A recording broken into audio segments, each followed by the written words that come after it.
안녕하세요. 저는 올해 26살이 된 여자입니다. 아직 어리다면 어릴 수 있는 나이지만 저에게는 너무나 예쁜 5살 된 아들이 있답니다. 제 목숨과도 바꾸지 않을 만큼 소중한 존재지요. 그런데 바로 제 아들 때문에 제가 한순간에 나락에 떨어졌다면 여러분은 믿어지실까요? 저는 고아였습니다. 저를 20살 때까지 키워주신 고아원 원장님 말씀으로는 12월에 어느 추운 겨울, 제가 고아원 대문 앞에 놓여 있었다 하더군요. 그날은 유독 추웠다고 합니다. 그런데 저는 그저 얇은 포대기에 감싸여 이름을 적은 쪽지 하나 없이 그렇게 버려졌다고 합니다. 너무 아기였을 때라 부모님에게 버림받는 순간이 기억에 없는 것이 오히려 다행인 걸까? 어렸을 때는 그런 생각을 했었습니다. 초등학생 때 갑작스럽게 비가 내리는 날이면 다른 친구들은 엄마가 데리러 오는데 저는 그 비를 다 맞고 고아원으로 돌아와야 했을 때 또래 친구들에게 고아래요, 고아래요, 얼레리 꼴레리 놀림을 받았을 때 참 견디기 힘들 만큼 부모님이 보고 싶었습니다. 우습지요. 얼굴도 모르는 부모님이 보고 싶다니. 언젠가 부모님을 찾고 싶다는 부질없는 소원을 제가 버려진 12월 크리스마스마다 빌곤 했었습니다. 지금은 제 가정을 이루어 얼굴조차 모르는 부모님을 그렇게 자주 생각하진 않지만 어른이 된 지금도 제 손발은 유달리 찹니다. 12월이면 유난히 더 그런 것 같기도 하고요. 그래서 그랬을까요? 저는 유난히 찬 제 손을 따뜻하게 잡아준 남자를 만나 사랑에 빠지게 되었습니다. 저는 고등학교를 졸업한 뒤 얼마 지나지 않아서 고아원을 나와 독립을 해야 했습니다. 원래도 제게는 보호자 따위 없었지만 그래도 그 작은 울타리마저 사라지고 나자 살 길이 막막하더군요. 나라에서 주는 보조금으로는 작은 옥탑방을 얻는 것이 고작이었습니다. 그러고 나자 당장의 생활비가 필요했습니다.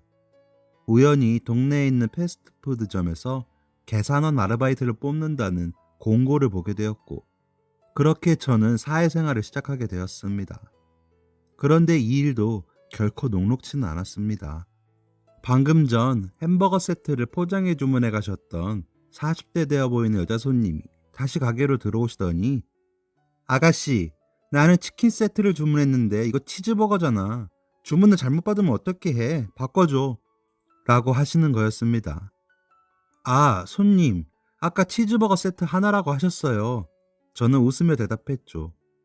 그런데 그 손님은 안색을 붉히더니 고래고래 소리를 지르기 시작하였습니다. 아니, 꼴랑 5,000원도 안 되는 햄버거 하나 팔아먹으면서 말이야. 응? 주문도 제대로 못 받아놓고 누구한테 잘못을 덮어씌우고 있어? 야, 너 내가 햄버거나 시켜 먹는다고 만만해 보이니? 어?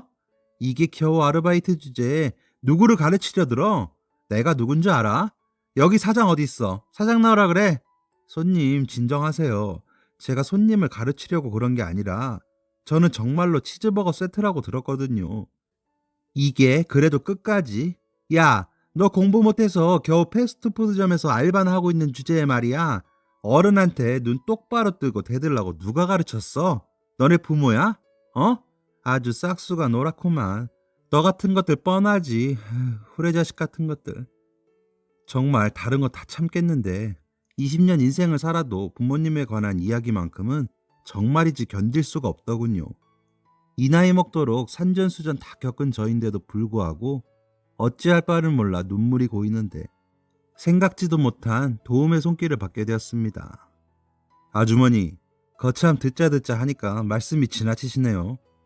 넌 또 뭐야, 거렁뱅이 같은 게 뭔데 참견이야? 저요? 저 여기 단골이요.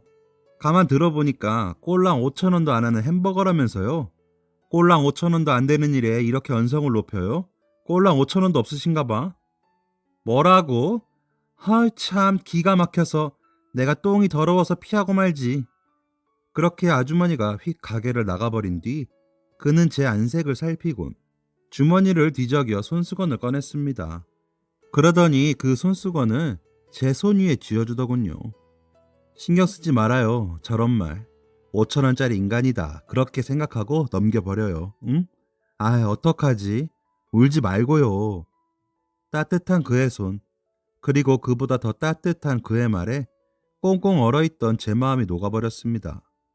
알고 보니 그는 패스트푸드점 맞은편 마트에서 점장으로 일하는 사람이었어요. 그래서 점심때마다 간단하게 끼니를 때우려 우리 가게에 자주 왔었고 늘 밝게 웃는 저를 눈여겨보았다고 했습니다. 그렇게 말하며 쑥스러운지 뒷목을 긁적이는 그가 참 귀여워 보였습니다. 그렇게 생애 처음으로 저는 너무나 따뜻한 12월을 보냈습니다. 그와 함께 있으면 발 편히 뻗을 수조차 없는 제 옥탑방도 어쩐지 아늑하게 느껴졌으니까요. 언제까지고 이렇게 둘이 지내면 더 바랄 게 없겠다. 그런 생각을 했었습니다. 그렇게 이 행복이 영원하리라 순진하게도 그렇게 믿었습니다. 맞꽃샘 추위에 끝나던 계절이었어요. 출근을 하면 늘상 맞는 감자를 튀기는 기름 냄새가 어느 날부터 역하게 느껴지기 시작하더군요. 아침에 출근 준비를 하며 양치를 할 때도 이상하게 구역질이 났어요. 이상하다, 이상하다. 그때까지만 해도 저는 그렇게만 생각했었습니다. 그런데 기간이 한참 지났는데도 월경을 하지 않았어요. 설마. 떨리는 마음으로 약국에 가서 임신 테스트기를 사서 검사해보니 너무나 선명히 빨간 줄 두 줄이 보이더군요. 믿기지가 않아서 한 번 더 해보았지만 결과는 같았어요. 어떻게 하지? 눈앞이 캄캄해졌습니다. 그러면서도 마음 한편으로는 저는 이 아기를 포기할 수 없었어요. 이 아기는 세상에 하나밖에 없는 내 가족이었으니까요. 전 혼자라도 아기를 낳을 생각이었습니다. 이미 제 손에 있는 선택지에는 답이 하나밖에 없었습니다. 저는 그런 각오로 남자친구에게 말을 꺼냈어요.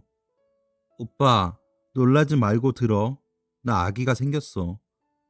다행히 남자친구, 아니 지금의 제 남편은 조금 놀라긴 했지만 기뻐하며 저를 꼭 껴안아 주었습니다. 우리는 함께 미래를 약속했죠. 그리고 마침내 그 사람의 부모님께 처음으로 인사를 가게 된 날이었어요. 안녕하세요, 어머님, 아버님. 저 준우 씨 여자친구 김희영이라고 합니다. 처음 뵙겠습니다. 아버님께서는 웃으며 저를 반겨주셨어요. 그래, 잘 왔어요. 어디 오면서 불편한 데는 없었고? 네. 이거 오면서 멜론을 조금 사왔어요. 멜론 좋아하실지 모르겠네요. 아이고, 그럼 없어서 못 먹지. 빈손으로 와도 되는데 무겁게 뭘 이런 걸 사왔어요. 고마워요. 잘 먹을게요. 여보, 당신도 인사해야지. 그런데 어머님께서는 제가 마음에 들지 않는 눈치셨습니다. 나원 기가 막혀서 정말. 예? 첫인사 때 누가 멜론 같은 걸 사오니? 아니 하다못해 한우라도 사왔었어야지. 꼭 이렇게 부모 없는 티가 난다니까. 엄마! 여보! 아이 그래 알았어. 뭔 말을 못하게 해. 에이 형수 너무 신경 쓰지 마세요. 우리 엄마가 원래 말을 밉게 하세요. 진심은 아니니까 담아두지 마요. 네?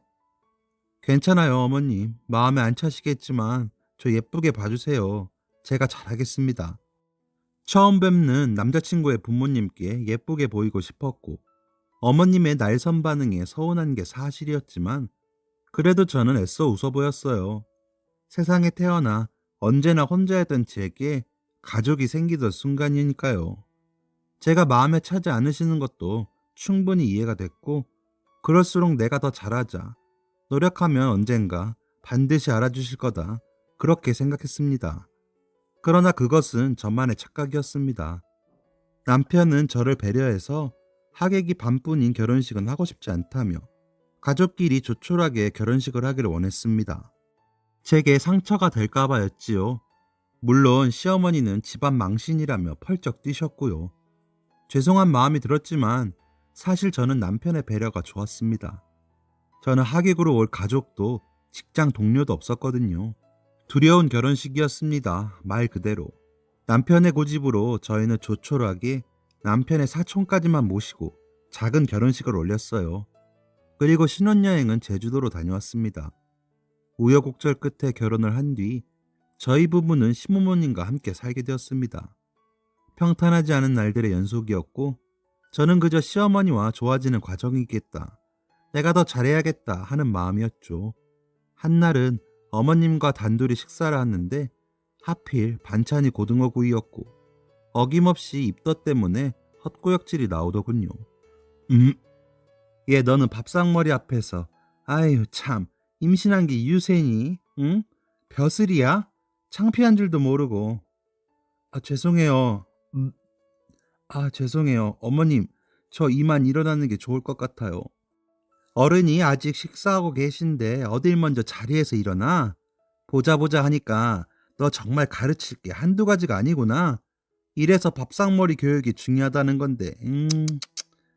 하는 수 없이 저는 입덧을 참아가며 어머님께서 식사를 마치실 때까지 자리를 지켜야 했습니다.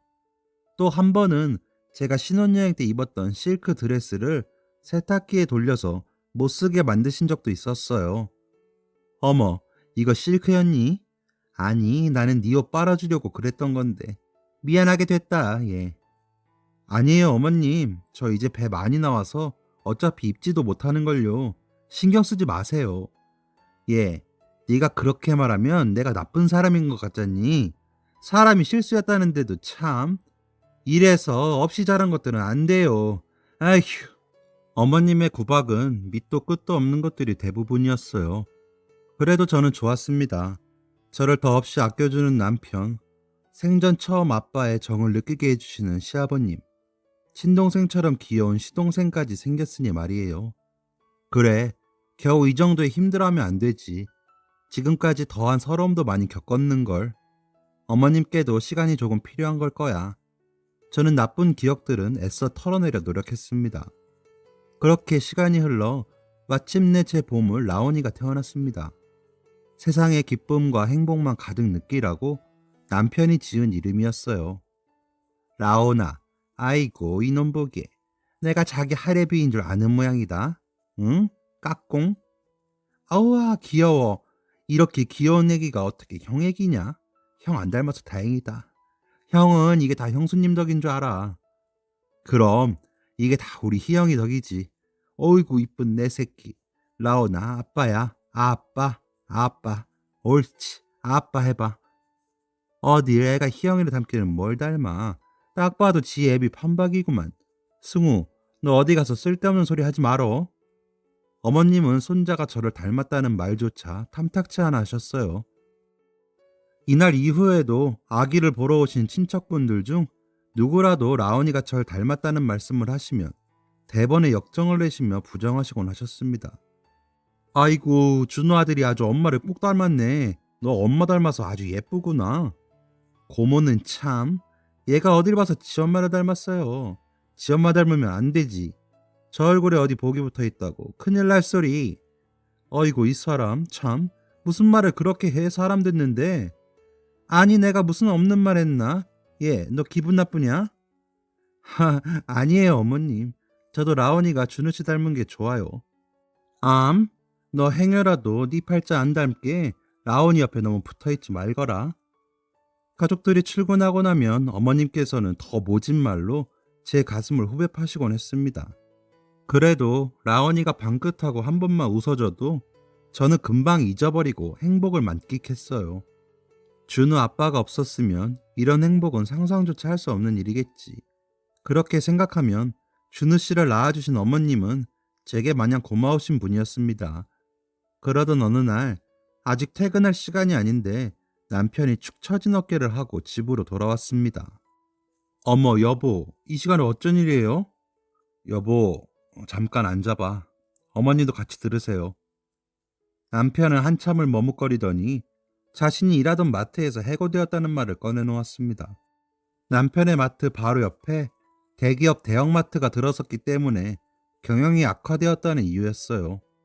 자기 잘못도 아닌데 의기소침해하는 남편을 보고 저는 가슴이 너무 아팠습니다.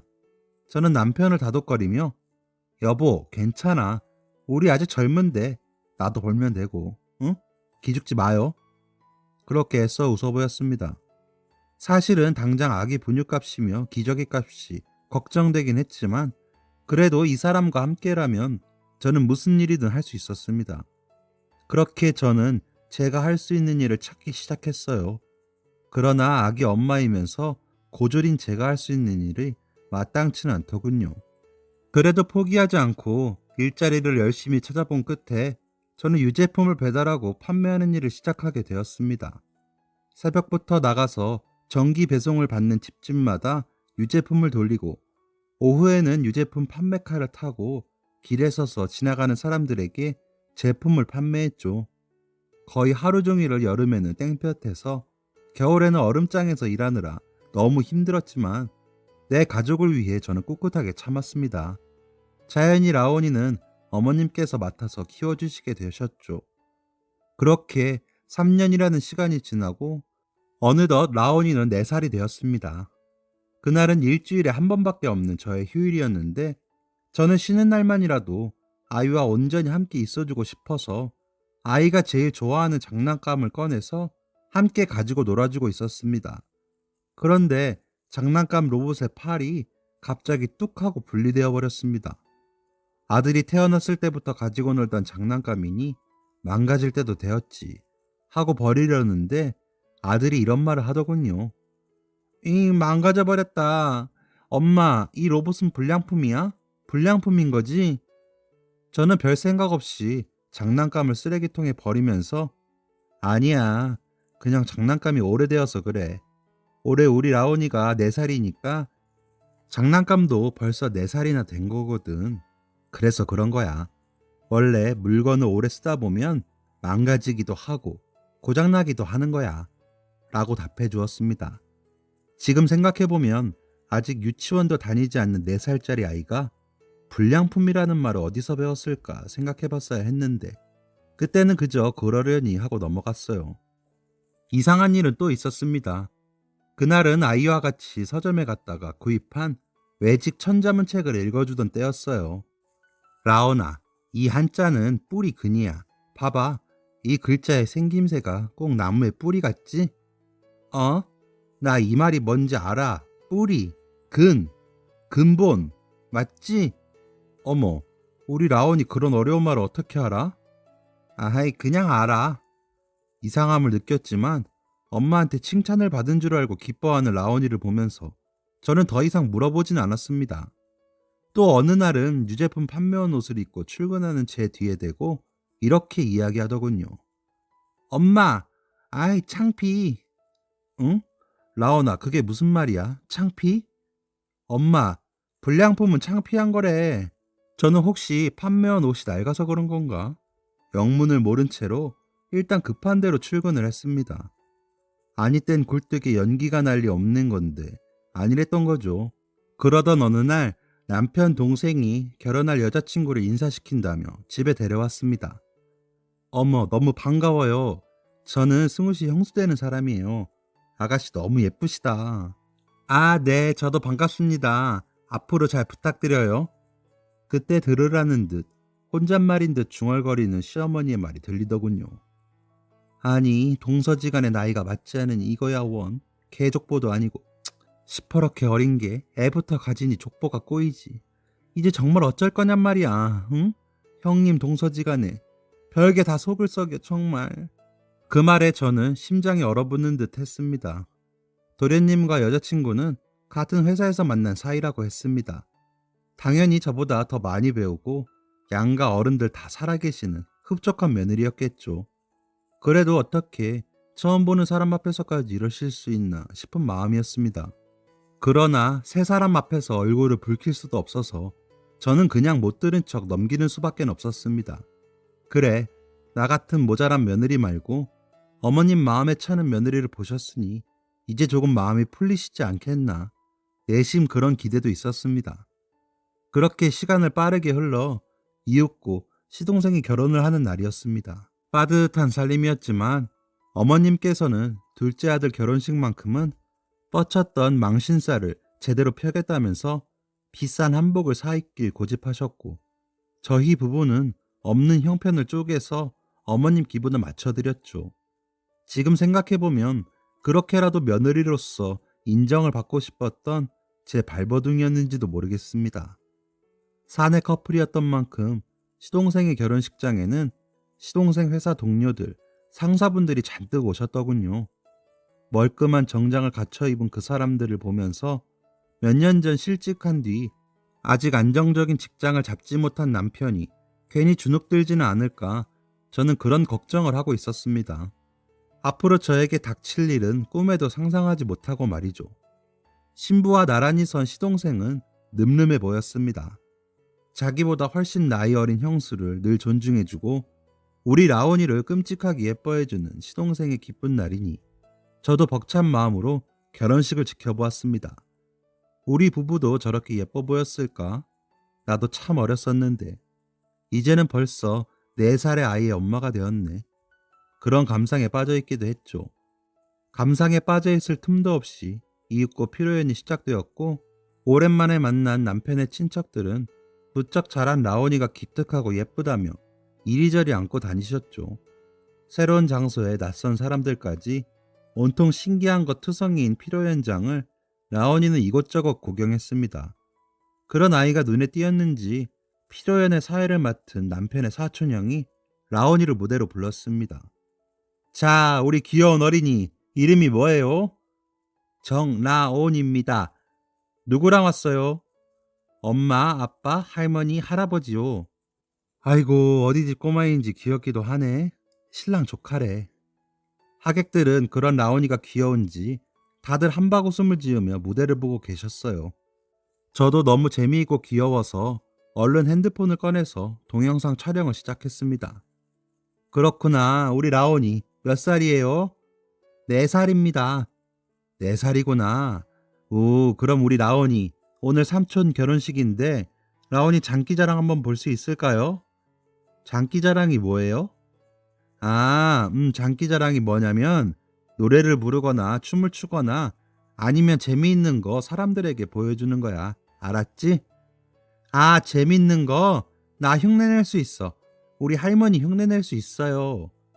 오, 여러분, 우리 정라온 어린이가 사랑하는 할머니의 흉내를 내보겠다고 하네요. 다들 힘찬 박수 보내주세요. 어디서 이런 불량품이 내 집에 기어들어온 거야? 아이고, 속 터져. 근본도 모르는 것 얼굴 볼 때마다 아주 내 우라통이 다 터진다니까. 우리 라온이는 절대로 엄마 닮으면 안 돼요. 할미가 저 천하에 재수없는 건 내쫓고 예쁜 새엄마 구해줄 거니까, 응? 식장 안은 싸늘하게 얼어붙었습니다. 하객들은 모두 입을 떡 벌린 채 슬그머니 제 쪽을 돌아보았죠. 저는 방금 제 귀로 똑똑히 들어놓고도 차마 믿을 수가 없어서 동영상 녹화 정지 버튼을 차마 누르지도 못한 채 그 자리에 굳어 있었습니다. 아니, 이게 무슨 말이야? 지금 저 애가 무슨 말을 하는 거야? 저 애 신랑 조카라고 하지 않았어? 아니, 그럼 신랑 엄마가 애한테 저렇게 얘기했다는 거야? 어우, 남사스러워라. 이게 무슨 일이래 그래? 아, 애 엄마가 고아라잖아. 그렇게 구박을 하더니 결국 사단이 나는구만. 사단이 나. 잠깐의 정적이 흐르자 사람들은 너나 할 것 없이 수군거리기 시작했습니다. 라온이만 계속 신이 나서 제잘거리고 있었죠. 불량식품을 먹으면 배탈이 나요. 할미손은 약손, 새엄마도 약손, 우리 라온이 똥 빼. 저는 차마 더 듣고 있을 수가 없어서 피로 현장을 뛰쳐나왔습니다. 여보, 형수님! 뒤에서 저를 부르는 소리가 들렸지만 저는 멈출 수가 없었어요. 하늘이 무너지는 기분이었습니다. 세상 그 누구보다 사랑하는 제 아이의 입에서 다른 어떤 말보다 듣고 싶지 않은 말을 듣는 기분이란 정말 말로 다 표현하지 못할 만큼 억장이 무너지는 일이었습니다. 뛰쳐나오는 제 뒤로 이게 도대체 무슨 대먹지 못한 경우입니까? 이 결혼은 무효예요, 무효! 하는 남자의 목소리가 들렸습니다. 나중에 남편에게 들으니 동서의 아버지, 사돈 어른께서 이런 되먹지 못한 집안에 딸 못 준다고 노발대발하시며 자리를 피하신 것이라 하더군요. 그런 사돈 어른을 필두로 동선의 가족들은 줄줄이 피로 현장을 빠져나갔다고 해요. 시동생은 당연히 울고불고 난리가 났고 그렇게 결혼식은 난장판이 된 채로 끝이 났습니다. 사돈 어른께서는 동서를 막무가내로 데리고 집으로 가버리시자 원래는 달콤한 허니문을 떠났어야 할 시동생은 집으로 돌아와 한바탕 난리를 쳤습니다. 저는 제 방에 틀어박혀 자세한 상황을 보진 못했지만 워낙 고함 소리가 커서 문을 닫고 있어도 무슨 말을 하는지 다 들리더군요. 도대체 엄마는 라온이한테 무슨 말을 한 거야? 아니, 내가 없는 말 뭐 지어내서 했니? 나는 그냥 있는 사실을 얘기한 것뿐이야. 아니, 그리고 내가 거기서 애가 그런 말을 할지 상상이나 했겠니? 나도 당황스럽다, 얘. 어머니, 지금 그게 할 소리예요? 지금 승우 결혼이 다 엎어지게 생겼는데 애 엄마는 또 어떡해요? 아유, 시끄러워. 나도 머리 아파 죽겠으니까. 그만해, 둘 다. 엄마, 똑똑히 들어요. 나 이 결혼 깨지면 엄마 얼굴 다신 안 봐. 알았어요? 시동생은 그 말을 끝으로 집 밖으로 나간 건지 현관문이 쾅 닫히는 소리가 들렸습니다. 그렇게 숨막히는 며칠이 흘렀습니다. 저는 반쯤 정신이 나가서 방 안에만 틀어박혀 있었죠.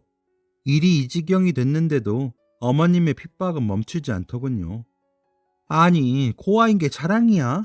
몇 날 며칠을 저렇게 퍼질러 누워서 애초에 너만 아니었으면 일이 이 지경이 안 되는 거잖아.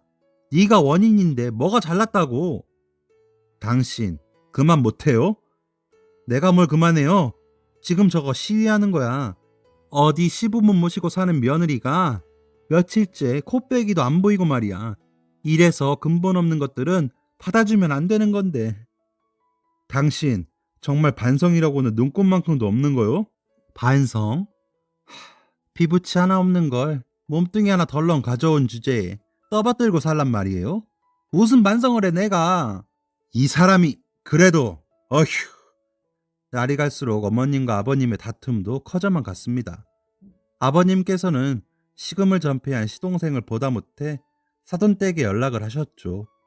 사돈댁에서는 상종 못할 시어머니가 있는 자리에 딸을 보낼 수는 없다면서 아이들을 이대로 갈라서게 하든지 아니면 시어머니와 이혼을 하든지 양당 간에 결단을 내리라고 통보했다고 합니다. 그리고 시어머니와 더 이상 한 지붕 아래 살 수 없는 것은 저 역시 마찬가지였습니다. 저는 이러다가는 정말 죽을 것만 같아서 남편에게 간단히 짐을 싸서 나가겠다고 이야기했습니다. 남편은 눈물을 흘리며 미안하다고, 나는 너 없이는 안 된다고, 나갈 거라면 함께 나가자고 이야기했습니다. 그렇게 저와 남편, 라온이까지 우리 세 식구는 분가르에서 지내고 있습니다. 물론 그 과정이 쉽진 않았습니다. 이삿짐이 나가는 날 시어머니는 제 짐들을 깨부수며 악다구니를 쓰고 있었습니다. 이 재수없는 계집애, 내가 너 처음 보는 날부터 이사단이 날 줄 진즉부터 알고 있었다. 이 얼굴에 재수없음이라고 써있거든. 응? 결국 이사단을 내지 네가. 오순도순 잘 살고 있던 우리 가족, 니년 하나 때문에 지금 이게 무슨 꼴이냔 말이야. 아이고, 하늘도 무심하시지. 내 귀한 아들 저 여우년이 깨어가네. 아유, 억울해서 이렇게 못 살아. 가려거든 몸뚱이만 나가거라 이년. 천지간에 부모 없이 불쌍하다 받아줬더니 은혜를 왼수로 갚는 년. 퇴! 몸뚱이만 나가거라. 다 내 아들이 벌어서 산 것 아니냐? 어머님, 제발 그만하세요. 그놈의 재수없다는 소리. 귀에 딱지가 앉아서 피가 날 지경이라고요. 제가 도대체 뭘 그렇게 잘못했다고 이러시는 거예요, 대체? 아이고, 그래. 이제야 네 본색이 나오는구나. 난 진즉에 네가 이런 년인 줄 다 알고 있었지. 뭘 잘못했냐고? 그래, 말이 나왔으니까 말이지. 네가 잘한 건 무엇이냐? 번듯한 부모가 있기를 해. 대학 문턱을 밟았기를 해. 네가 뭐가 그리 대단하냔 말이야. 말 그대로 내 아들이 놀다가 버리면 그만이 불량품 아니냐? 어머니, 자꾸 이러시면 저도 더 이상 참지 않아요. 그동안 어머니께서 이 사람 힘들게 한 거 다 알면서도 이 사람이 자기는 괜찮다고 하기에 저도 참은 거예요. 이 사람이 제 아내이고 제 아이의 엄마예요. 제 얼굴에 침 뱉긴 걸 모르세요? 저희 얼굴 다신 볼 생각 마세요. 아이고, 준우야, 준우야! 그렇게 저희는 어렵사리 분가를 했고 그 후로 시댁엔 발걸음을 하지도 않고 있습니다.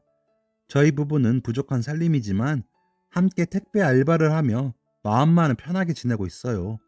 한편 시동생은 사정이 아주 딱하게 되었다고 해요. 이 커플이 사내 커플이었던 만큼 그날 피로연에서 있던 일들이 회사에 다 소문이 난 거죠. 저 사람이야? 아, 그래, 아주 막장이 따로 없었다니까. 고래고래 소리 지르는 모습이 진짜 마귀 할멈이 따로 없었지. 세상에, 아니, 아들 결혼식에서 그러고 싶나? 조심해. 끼리끼리라는 말 몰라. 그런 엄마 밑에서 자랐으니 저 사람 인성은 어떻겠어.